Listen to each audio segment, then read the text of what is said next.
So recently, I went to see Sonic the Hedgehog 2. And oh boy, it was interesting. So obviously, since this film hasn't released in the US yet, there's probably a lot of you that haven't had the opportunity to see the film. So obviously, there's gonna be spoilers for the plot. Not that you'll really be missing out on much, because this film sucks. And not in a good way. You know how there are those films that suck, but they suck in such a unique and interesting way that you can't help but find it amusing and engaging? Well, this isn't that. It's not so bad it's good, it's just devastatingly mediocre in every single way. But anyway, at the moment, prior to its US release, somehow this film is looking like it's going to be about as successful as the first one, with a decent gross so far and a Rotten Tomato score of around 62% when this was recorded. Now, the first one, it had its problems, I get that. The script at times was very cheesy, and could be quite bad all things considered, and they had a shit ton of very obvious and ugly product placement. Not a great look. But honestly, that was probably as an insurance in case the film bombed completely and utterly. After all, video game films don't usually do all that well. But in the end, it ended up succeeding and opened the door for a cinematic universe to be created, as well as other dank ideas like a Mario movie. Ugh, that one's gonna suck. Anyway though, for the most part, from what I remember, the movie was decent enough for what it was. And so it's a little bit degrading in my opinion for this new film, the sequel, to have somehow garnered a similar critical response. This thing deserves to be panned. Just everything about it is premium cringe, especially the plot and the acting. So let's start off with the script. And I won't mince words, the script is bad. It's bad, bad, bad, bad. Like so truly and deeply terrible. Nothing the characters say to each other is believable. None of the jokes land. I had a cinema full of kids. None of them laughed. Not at anything. And on top of that, things in the plot seem to happen for no real reason at all. There are just random side tangents and unnecessary plot points. But let's dive a little deeper and have a look at an example of the bad and forced lines the actors were forced to spout off.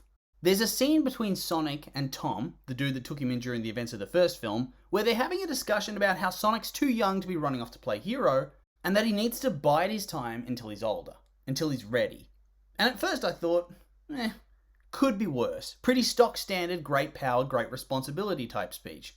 Until Sonic's response is, "You're supposed to be my friend, not my dad." And it's like, awkward, because there are more believable ways to frame that sort of storyline. And then they return to this later, when Sonic accepts the dude as his pseudo-dad with the classic line of, "Thanks, Dad," where there's a huge dramatic pause before he says the line. And it just comes across as so unbelievably cheesy and stupid. No one speaks like this. And it ends up dragging bad performances out of every single actor because of it. I really don't think many actors could salvage such weird and unrealistic dialogue. Seriously, that's just off the top of my head. And it's not even the worst example. Honestly, this script feels like it was written by an AI who doesn't understand how real humans actually speak to each other. But moving on, because awkward dialogue is not the only aspect of the script that ends up corrupting the franchise and ruining the film. Let's follow unnecessary plot points. Let's go down that rabbit hole. So let me quickly run through the plot in basic terms. Dr. Robotnik is in space, where he meets Knuckles the Echidna, and the two team up to kill Sonic and find the Master Emerald. Yes, that is actually a thing. I get that it's a video game movie, but come on, it sounds so ridiculous. I can suspend my disbelief in a game, but not in a film.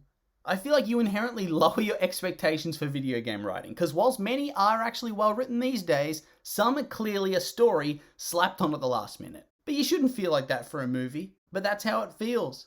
You shouldn't feel like the writers don't care, but that's how it feels. Anyway though, moving on with the story. Sonic's carers go to Hawaii for Maddie's sister's wedding, leaving Sonic alone in the house where he's attacked by the villains. Pretty normal plot so far. He's then rescued by Tails, and the two find a secret map to a temple in Siberia where they can find a clue to the location of the Master Emerald. And this is where the plot goes off the rails from kind of decent but being held back by poor dialogue to straight up boring. Look, I get why they go to Siberia. They needed a second act to ramp up some drama and set up the events of Act 3. But that doesn't mean I think it was a good idea. Because frankly, this scene was so boring, so deeply boring, I literally fell asleep in the cinema and probably would have remained asleep for the rest of the film if my girlfriend hadn't noticed. So really, if that isn't a massive black mark against this side quest to Russia, then I don't know what is. Because ultimately, this scene makes the entire middle of the film feel forgettable. It makes it feel like it doesn't matter, because nothing of note or value really happens. Even the action here isn't all that good. And so in the middle of the film, right when you need to start ramping up the tension and having interesting scenes, the pace and flow of the narrative is completely derailed by this black hole of worthless content. But even then, I think this could have been salvageable. They could have saved it.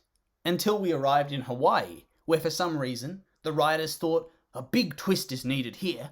After spending maybe 5 to 10 minutes worth of scenes with the participants in the wedding party up to this point in the film, in a very boring side story, we are treated to the surprise twist of the entire wedding party being a sting operation to arrest Tom, Sonic, and now Tails as well. And well, that is not the way to recover from a boring midpoint. Because one, this whole twist is premium stupidity. Why the hell would I care about this? I hardly know these characters. Why should I care?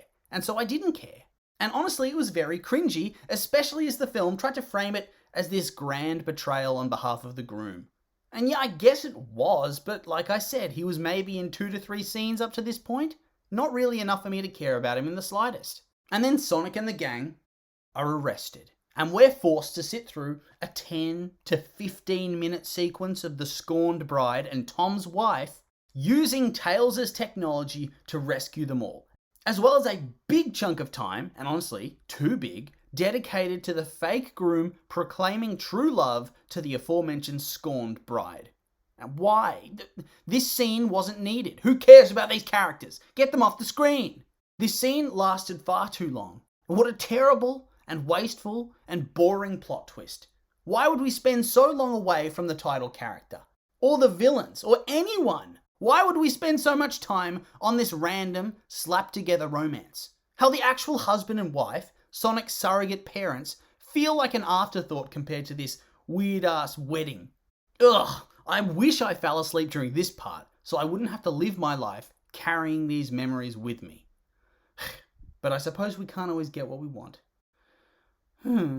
But credit where credit's due. After this point, the plot does sort of pick up.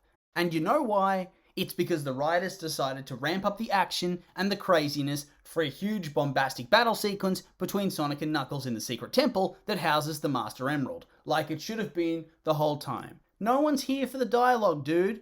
Just show me the fights. But then they follow up this glorious scene with a boring beach scene to cool down with bad dialogue between Knuckles and Sonic before they finally ramp up the action once again for a really exciting and satisfying ending to the film where the 3 Sonic people, do they have a team name? Take down Dr. Robotnik and seemingly kill him. Ouch. But fair enough, I guess. Dude needed to go. But then this was followed by an epilogue that felt straight out of a mid-2000s straight-to-DVD family film where they all played baseball. But that's okay, I guess. At least they sort of ended on a high. So yeah, those are my issues with the plot. But there are more issues than just the screenwriting. Because the acting is honestly abysmal too. And it's not just one person or a couple of people. It's everybody from the leads down to the minor side characters. And we'll start with the live-action lead actors, the hero characters. Tom and his wife. And I don't know, it just feels like they completely phoned it in. I get that it's probably hard to act when the character you're supposed to interact with doesn't actually physically exist and is probably some green pillow or something. And I realize that the script probably prevented the actors from giving their best possible performances, but at the same time, this is your job. A job that you're likely getting paid pretty well for. So I have minimal sympathy for them in that regard. It just really draws you out of it when some of the acting, or all of the acting, feels straight out of a high school multimedia class. Dank. But the trouble does not end there, because almost all of the minor characters are badly performed. From the sister at the wedding, to the evil minion of Dr. Robotnik, the assistant sheriff, the head of the anti-Sonic task force. Seriously, I don't think their performances could possibly have felt more phoned in if they tried.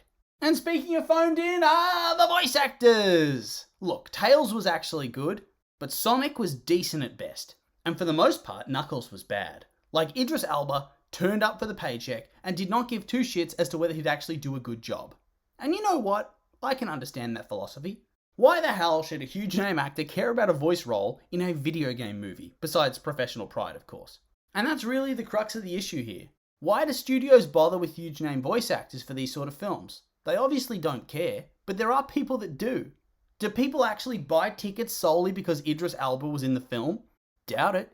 People bought the tickets so their kids will shut up and do something else on the weekend. So why not just hire actual professional voice actors that care about what they do, like they used to? It's a big industry with a huge talent pool to draw from, so why not use it? Obviously, they're worth less money, so it frees up money in the budget and it improves the quality of the film. And if you really, really, really need those big names, put them in the live action section. But maybe I'm in the minority for thinking that sort of thing. But anyway, there's one last element of the acting. Jim Carrey. Oh my God. For God's sake, Jim Carrey, I used to love you. I used to love your films. But now, as an adult, whilst I still do like the old stuff because of nostalgia probably, most of his new stuff feels... ugh.